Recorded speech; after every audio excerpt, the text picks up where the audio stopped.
Bonsoir à tous, vous êtes sur Lancer Critique et aujourd'hui on va analyser les Arlequins dans Kill Team. C'est une Kill Team particulièrement mobile, pouvant ignorer les distances verticales, ce qui leur permet de se placer avantageusement sur les hauteurs. Ils disposent en plus de tactiques, leur permettant de profiter des couverts, même quand ils sont sur un ordre d'engagement, ou encore de quitter le corps à corps sans avoir à effectuer d'action battant en retraite. C'est une bande assez nombreuse et qui en plus dispose d'un confortable 3 actions par figurine. Ils disposent tous d'une sauvegarde invulnérable à 4+, ce qui leur permet en moyenne d'annuler une touche ou deux par jet de sauvegarde. Malgré tout, ils restent plutôt fragiles, disposant d'assez peu de points de vie. Ils sont orientés corps à corps, leurs armes à distance ne pouvant tirer qu'un maximum de 6 pouces. C'est une kill team qui se joue beaucoup sur la supériorité de mouvement. Il faut bien choisir ses combats et ne pas hésiter à balader votre adversaire en utilisant le décor à votre avantage. Votre kill team est composé d'un leader qui a 9 points de vie. Il est équipé à distance soit d'un pistolet à fusion, d'un neurodisrupteur ou d'un pistolet shuriken. Le pistolet à fusion est l'arme qui fait le plus de dégâts avec sa pénétration de 2 et ses crits infligeant 3 blessures mortelles, portant ses dégâts moyens à 17 par activation. Sa portée n'est cependant que de 3 pouces, ce qui en fait une arme difficile à utiliser, mais qui reste particulièrement efficace contre les kill teams orientés élite. Le neurodisrupteur fait un peu moins de dégâts avec une moyenne de 14 par activation, mais permet de tirer à 6 pouces, mais également d'étourdir sur un crit, réduisant le nombre d'actions de la figurine cible.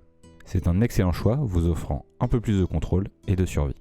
Finalement, avec ses 10 points de dégâts moyens, le pistolet shuriken ne représente aucun réel intérêt pour votre leader.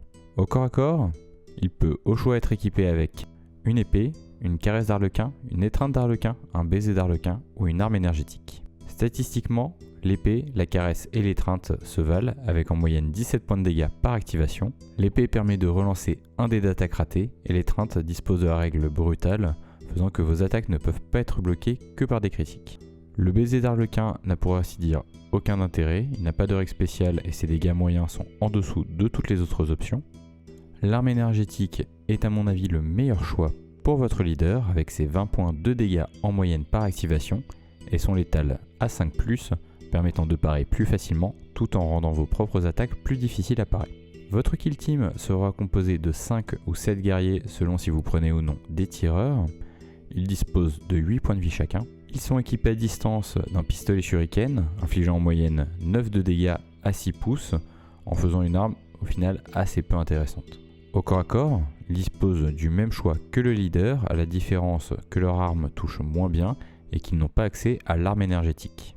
Mon choix se dirigera vers l'épée ou l'étreinte, qui statistiquement fait plus de dégâts et qui en plus dispose de règles spéciales.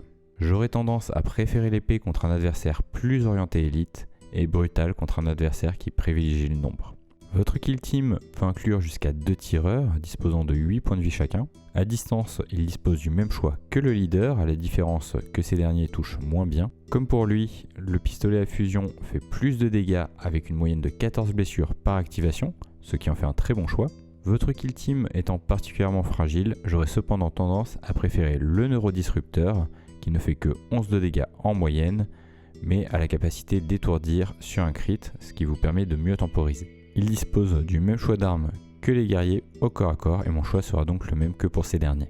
Leur subterfuge stratégique leur permet de faire un mouvement de charge ou de sprint alors qu'ils sont au corps à corps et de gagner un pouce supplémentaire sur leur déplacement. C'est un excellent subterfuge vous permettant de quitter librement les corps à corps.